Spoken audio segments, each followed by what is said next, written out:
We would like to acknowledge the traditional custodians of the lands on which we meet to share these conversations on the Vegan Compass podcast.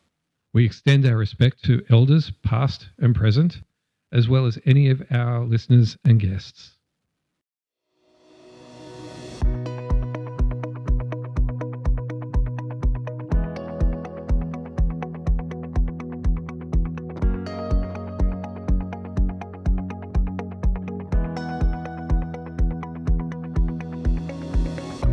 Hello and welcome to the Vegan Compass podcast, unveiling truths, inspiring change. We are your hosts, Rick Allport and Mackenzie Cross. From wherever you're listening, please be sure to like and subscribe to support this podcast. Now to the episode. Hello again, everyone, and welcome to another episode of the Vegan Compass podcast. We are your favourite co-hosts, Mackenzie Cross and Rick Allport. Yeah, I definitely like that favourite co-host. That works well. But today we are very excited and very honoured to have Mr. Brad King with us here on the podcast. So Brad, who are you and what do you do? Well, it's great to be here, guys, and thanks very much for the invite. My name is Brad King. I'm the founder of Farm Animal Rescue, and we are a sanctuary on 55 acres in Queensland that houses animals from commercial food industry. Our focus is on education and advocacy. So the 110 animals that are here at Sanctuary, we consider to be ambassadors for their species. And we use their stories primarily to actually tell people what their life experience has been like and how things have got them to where they've been. So some of it is a lovely rescue story, and other elements, of course, is the suffering that was there from beforehand. Now, we're a little unique in the way that we operate things. We don't have split habitats for different animals. We actually run primarily a completely open plan, 55 acres, which includes forests, streams, paddocks, and the idea being that we want the animals to live as close as possible to the way that nature designed the planet for them, as opposed to trying to recreate some sort of old McDonald's farm, which of course is a construct that people have created, which is not actually their native environment. It's actually a really amazing place. And I remember when I first visited there and I did the walk, and I got to say, it's a hell of a walk. But it's really worthwhile because you really get to, as Brad has said in the past, you get to walk to the animals and you are part of their world, not their part of our world. So it's a really, really nice way to do it. Very worthwhile going up to see. So one day we will get there. I'll definitely have to visit, but I love that it's so unique in the way that you're putting the needs of the animals before the experience of people. Yeah, it's a very, very good balance. But Brad, you and I have known each other for many, many years, probably too many years that I want to remember. But I've never actually known your backstory. So from how this all started. So please, can you fill us in on what's been going on?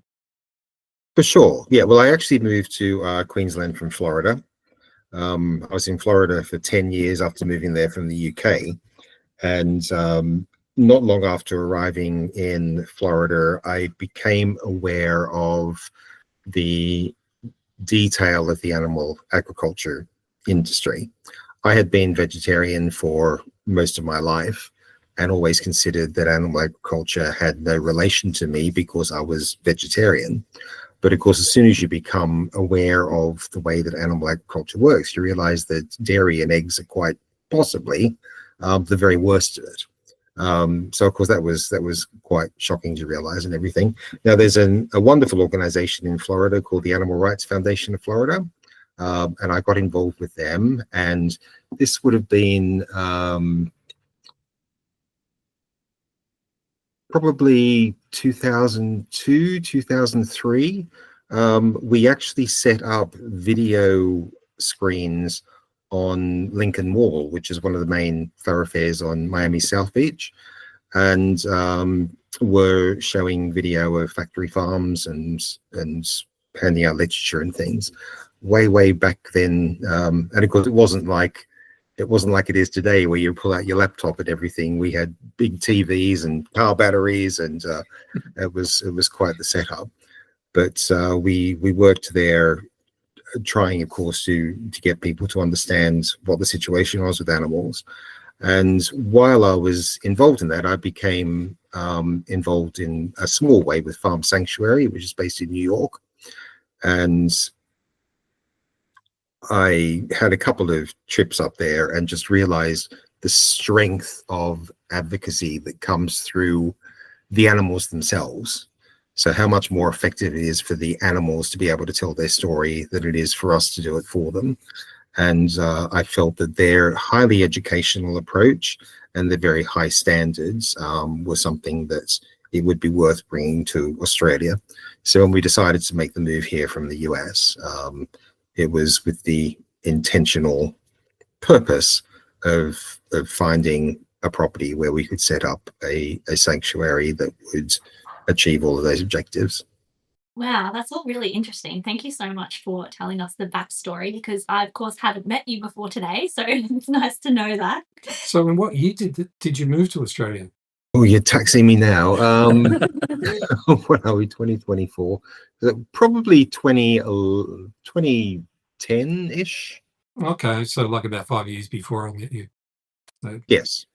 Did you dive straight into founding the sanctuary, or did it take you a little while to find the right property and get the right plans in place? Yeah, it was about 2.5 years to find a property that would work, because it needed to be something, A, that I could afford, and B, that was close enough to population centers that people would be able to reach it and visit. And to get decent acreage, of course, that meets that criteria is fairly complicated. So we've ended up just 45 minutes from the city of Brisbane, which is pretty cool, because when we looked at New South Wales, you had to be about 5 hours from Sydney to achieve the same thing. So Yeah. and a lot more expensive. Yeah, a lot more expensive too. a lot more expensive, yes. Okay, as of today, how many animals approximately would you have on site? So we have 110 on site right now. And what species?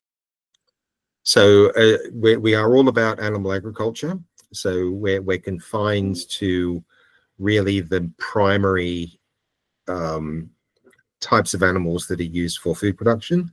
So we have both chickens that are used for eggs, chickens that are used for meat production, cattle, pigs, sheep, goats, and we have one duck who happened to come in with a rooster. That was a beautiful story for the duck and the rooster. Sadly, of course, the rooster is now passed on. He has, but the duck is 14 years old, which is incredible. Wow. Oh, yeah. We're both sitting here stunned. Oh, man, that's amazing.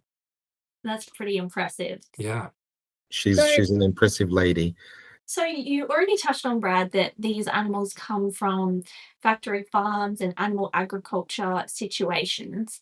Can you tell us a little bit about what's involved with rehabilitating the animals when they come to FAR?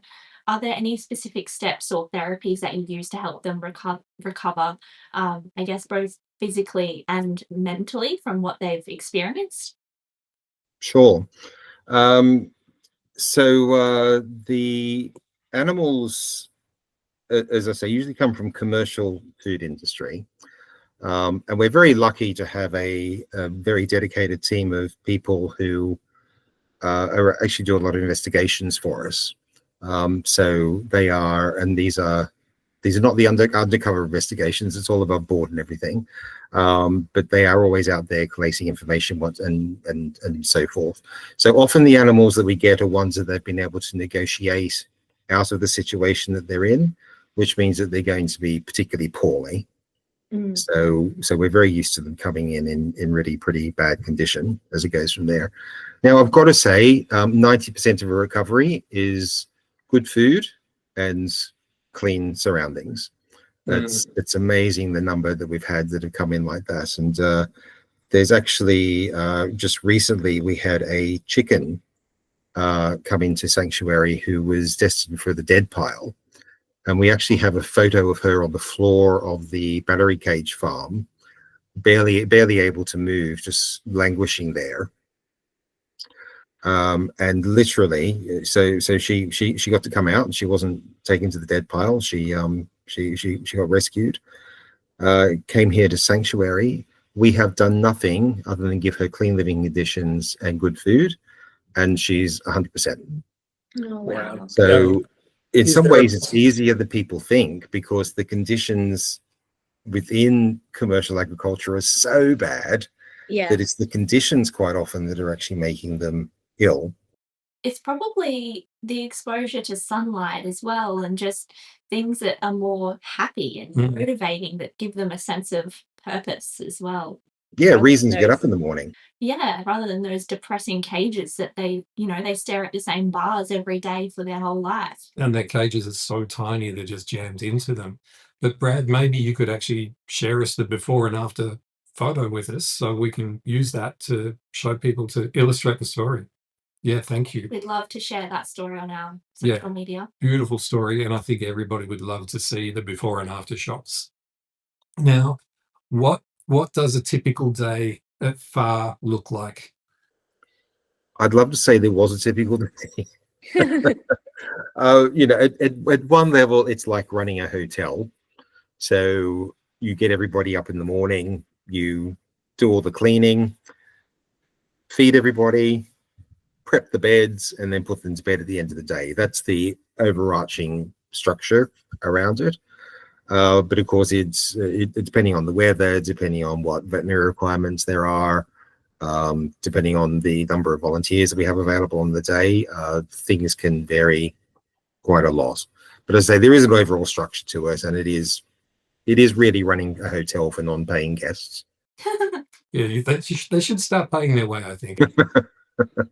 Well, they do pay their way in love and, happiness. And, I know that when people walk around, they just have the biggest smiles on their face. And of course, when they hear the stories, they're really deeply moved by the stories. Uh, that just gives you this sense of, yes, there is the right way to be working with these animals. Yeah, I was gonna say they pay their way with their advocacy for their species. Yes, most definitely. Yes, well, that's the importance of it, of course, and of course, we need to remember as well that some of these animals, or a lot of these animals, are actually not so much compromised because of the conditions that they've come from, but because of the genetic design that's been bred into them.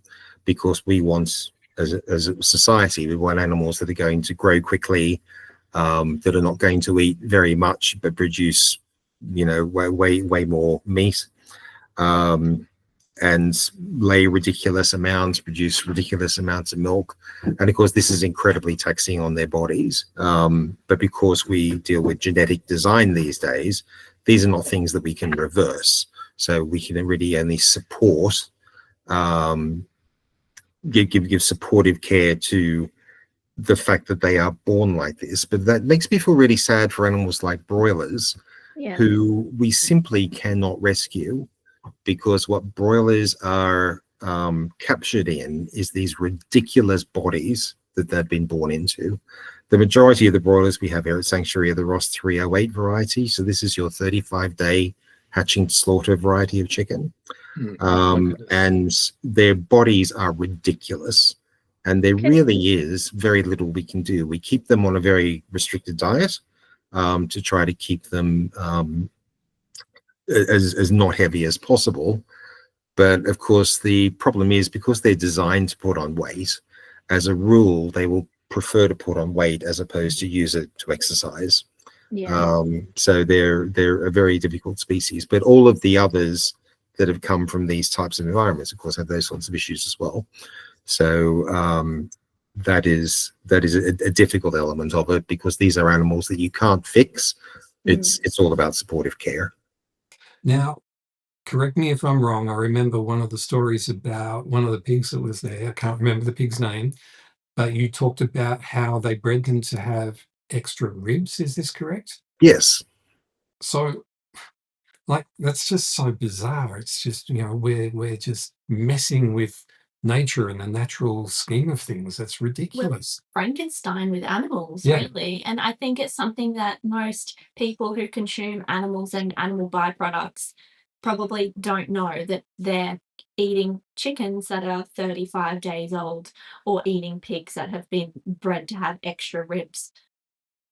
Oh yeah, look, nobody knows. We always leave the broilers till second last on the tours, and it is the one part of the tour where everybody is engaged and jaws are dropping, because people cannot believe what's been done to these birds. And again, we can't fix them. All we can do is keep them comfortable and then euthanize hard and fast, because it's not fair for them to suffer because they've been rescued. Wow, yeah, very tough calls to have to make there. So this actually flows nicely into my next question. What are some of the biggest challenges you face running an animal sanctuary? I guess one aspect of it is having to make those tough calls of when to, make the kind decision to let animals go. But I'm sure there's some other challenges as well. If you could share them with us. Look, that's an unpleasant part of the job, but it is something that you get used to, and you kind of over time build criteria. I'm firmly of the belief that an element of animal care is actually dealing with end of life. Mm. And that actually providing excellent care is trying to get that right as best as you can. So while it's tricky to build up your knowledge in that area, it's something that I think we now do with expertise, and obviously with it's always sad, but the realism is we're always doing whatever is going to be the best for the animal. When it comes to what is really difficult, it's always going to be about funding. Always Yeah. going to be about funding. These are incredibly expensive animals to support. The feed they have is expensive. The veterinary care, of course, is expensive, and also volunteers. Just volunteers who need to, of course, be reliable, because the problem is we can't just decide to take Saturday and Sunday off and just not do it that day. We have to be able to cover 365 days of the year. So this is a difficult area as well. So it is interesting, because even though I had experience with farm sanctuary, so I kind of knew what I was getting into. You think that you're going to be there doing a lot of caring for animals, but a lot of that, of course, I don't end up doing myself. The volunteers are great for that, and I end up thinking about committee meetings and revenue generation and marketing and All the as behind the as scenes. Rick will attest, I've become an absolute expert at doing sausage sizzles. The BLT, the farm BLT, is to die for. And it's like the first thing when I knew Brad was going to be at the Coolangatta Festival, the first thing I said to my friend who took me there, I said, I'm going straight to farm and get one of the legendary BLTs, the vegan BLTs. It like I hadn't had one for a few years, and it's still lived up to my memory of it. It is just awesome. So this actually brings me to the point where if our listeners do get to go to one of the markets, please go and support Farm Animal Rescue. They have some great merchandise, they have some delicious food, but also consider becoming a monthly supporter. So even if you just are able to do $5 or $10 a month, that is actually really, really helpful. So it's easy to do. Just go onto the web page, and we'll put the web page in our show notes. Go on there, sign up to become a supporter. It's so important. So, it really does help Farm Animal Rescue keep going. Yeah, and it is important, of course, because a dairy, well, a cow rescue is a 20-year commitment. Yeah. So it's nice to be able to make the big fanfare about the rescue and them coming in and everything, but it really is then 20 years of care. So it's a lot. And those monthly donations mean that you have a pool of income that you can rely on and plan for. Yeah. Especially in the hard times of either drought or flood, you want to have that backup support where you need to go and buy extra feed or extra medications, etc. So yeah, anything that anyone can donate, please donate. But that actually brings us to an interesting question.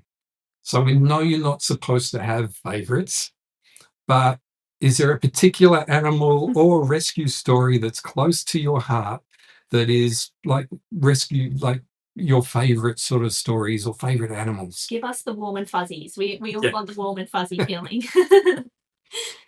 Well, as far as the favorite animals are concerned, my the ones that I really warm to are the really badly behaved ones. Because I often think, wouldn't it be wonderful if all of the farmed animals were badly behaved? Because it would just make the industry almost impossible to exist. Because the reason that we've selected, of course, the animals that we have for agriculture is because they are the more compliant and they are the ones that are not going to try to, eat us back. So I really just do appreciate and enjoy the ones that are badly behaved. And sometimes I think maybe we should, because we don't breed at all. But sometimes I wonder whether maybe we should be breeding the ones that are rebellious and nasty. We can make our own, our own huge army of animals that we're going to fight back. I like that idea. Yeah, I like that idea a lot. I think. As rescue stories concerned, there are a lot. The one that's coming to mind is Fiona. Fiona was a calf born into a dairy farm. Now, dairies, of course, will, even though she was born a girl, dairies will separate the calves from the mothers because they want to sell the mother's milk to the grocery stores. So Fiona was being kept in a crate, and the crate was not being cleaned out. So by the time she was found, she actually had acid burns to 40% of her body from sitting in this toxic waste of basically her own urine and feces. So we were able to get her out from that situation. She came along to sanctuary, and she was a very, very sweet little girl. Now, I don't know if you've been near cows, but cows actually have a very nice smell, which is a bit like sweet grass. Yeah, I know it. Fiona smelt like the most awful, horrible thing on the planet that you could imagine. So, the situation that she came from really was just quite awful. But literally, good food, good, comfortable surroundings. Within 2 weeks, her fur was coming back. She was doing so much better. And she really, really, really wanted to be out with the big cattle. Now, of course, she was a 4-week-old calf at this point, and I really, really, really did not want her out on big paddocks in the middle of the night. But we could see that that's where she really wanted to be. So we decided not long after her rescue, once she'd on the road to recovery, that we would let her go and be with the herd. But of course, the first night was a little bit nerve-wracking. So about 11 o'clock that first night, I decided I'd just go down and just see how she was getting on. And what I discovered when I got down there was Fiona just sitting on the grass, and the adult cattle, who had no idea where she came from or why she was there, were actually sitting around her in a big circle. They had no idea why she was there, but they just knew that she was a baby who needs to be protected. And from that moment, I never had to worry about a calf ever again, because the herds do such an incredible job of looking after them. And probably my favorite thing about cattle is that when a mother gives birth to a baby, that mother is never responsible for looking after the baby, but actually members of the herd will take turns. And I swear it's in strict rotation. I so wish I wrote it down. But they will take turns looking after the baby, so the mother can go out to eat grass, go to the spa, whatever it is she wants to do. I really think the way they run their society, there's so much we could learn from it. Yeah, that's a really beautiful story. Thank you for sharing that. Yeah, I nearly cried. Yeah, I've got tears. It's a beautiful story. To say though, she's the only cow that's ever jumped on my back. So we do have a love-hate relationship, and she has turned into one of the rebellious ones, which I do love. So sometimes the issue you can have with large animals like that is because they have so much human contact, they don't sort of have that distance thing, so they don't mind getting close to you. So you have to be a little bit careful with that. But she's grown into the rebellious lady that I wanted to do. And of course, she's now 13 years old, so Wow. she's middle-aged. Yeah, how beautiful. So you touched on a bit earlier, Brad, that FAR also does some undercover investigations. Are you able to tell us a little bit more about what your team does in this area? Right, so we don't do undercover investigations. Okay, wrong word. We yeah, we do investigations, but we do it all above board. So we're often around things like places that you can access, so like sale yards and feedlots and that type of thing. When we're on site, the owners always know that we're there. Yeah. We simply, as a sanctuary, we can't be involved in anything else because that would risk the animals that we have here at sanctuary. So we specifically don't do that. But it's quite amazing what agriculture will do out in the open like that with people watching them, and it just makes you realize exactly how much must be going on behind closed doors. But we're very, we absolutely use these visits both for advocacy and education because we record a lot of what goes on. But we also bring that back and we lodge complaints with the agriculture departments about what we've seen and what's going on. We've had some victories. We have, for example, found a number of sow yards that were not providing water to pigs, whereas this isn't a requirement that pigs have access to water at all times. So we had to push that for a year and a half. We had to bring in the minister and all sorts of other elements of it, but we eventually just shamed them into making it happen because they realized we were just going to keep coming back and back and back and checking. Even to the point that at one time they just put buckets in the pens and filled the buckets with water, but of course they're just going to be tipped over the second the pigs see them. But even trying to get away without doing the proper job, it's sad because what we find is that agriculture departments don't actually enforce welfare regulations, and it's sad that we have to be the ones that do that. But we do it and we get results.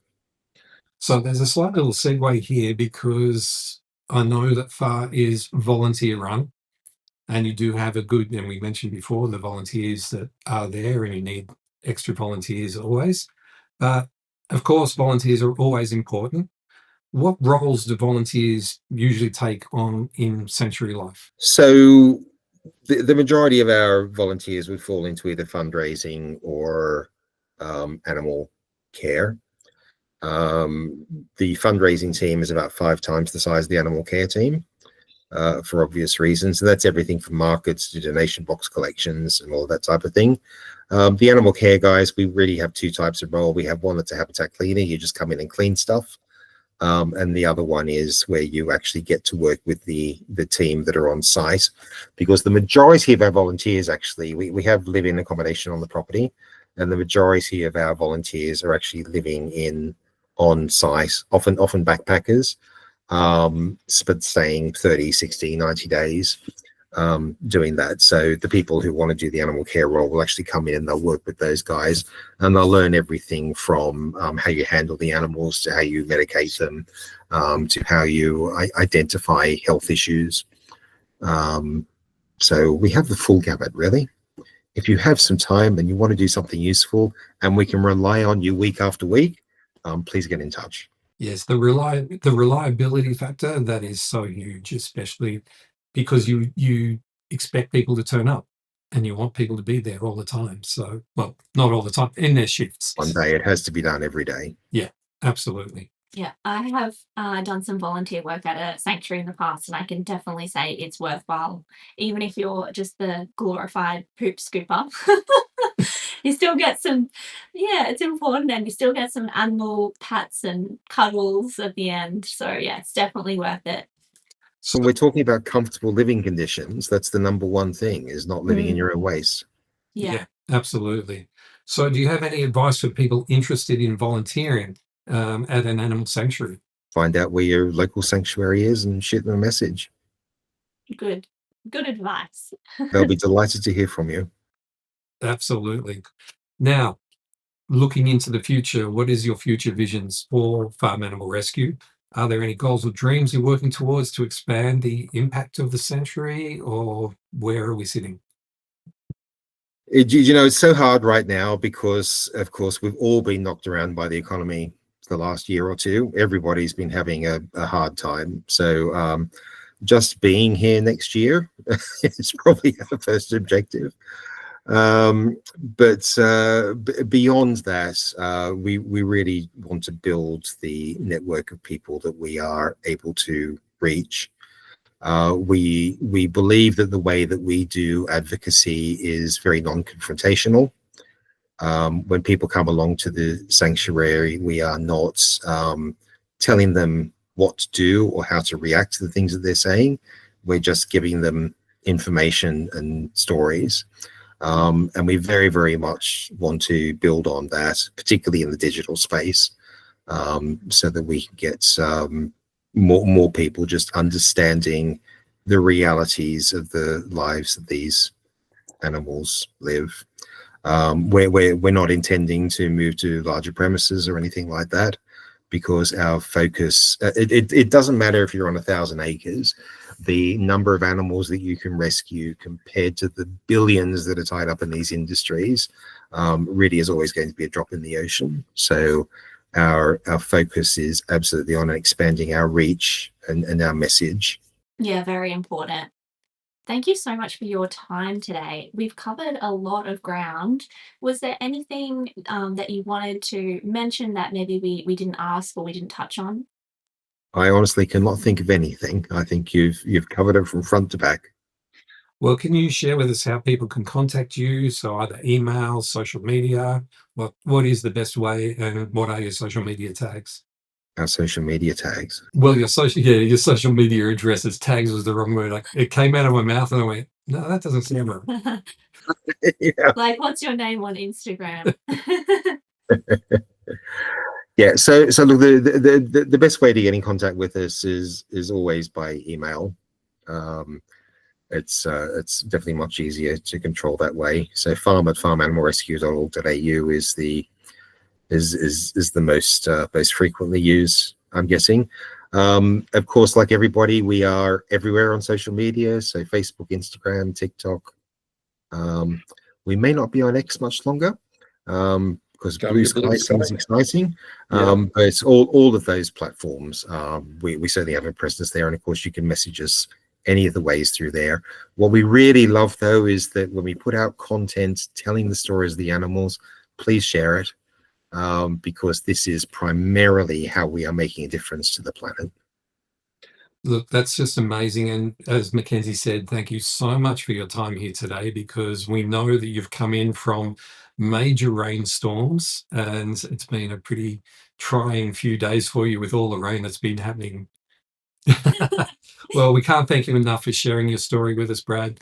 And, we hope to see you again in the very near future. Thanks for the Thank you so opportunity, much. guys. It's been a pleasure. Thank you. So that wraps up our episode for today, and we will be doing another podcast soon. Yes. See you all next time. See you later. Again to Brad for joining us. And we'll put all of the information to support Farm Animal Rescue in the show notes. Okay. So we'll see you soon, Brad, hopefully. And thanks, everybody. We'll see you all again soon. All the best. You too. Bye. Thanks for listening to the Vegan Compass podcast, unveiling truths, inspiring change. Be sure to follow us on social media at @thevegancompass_podcast. See you next time.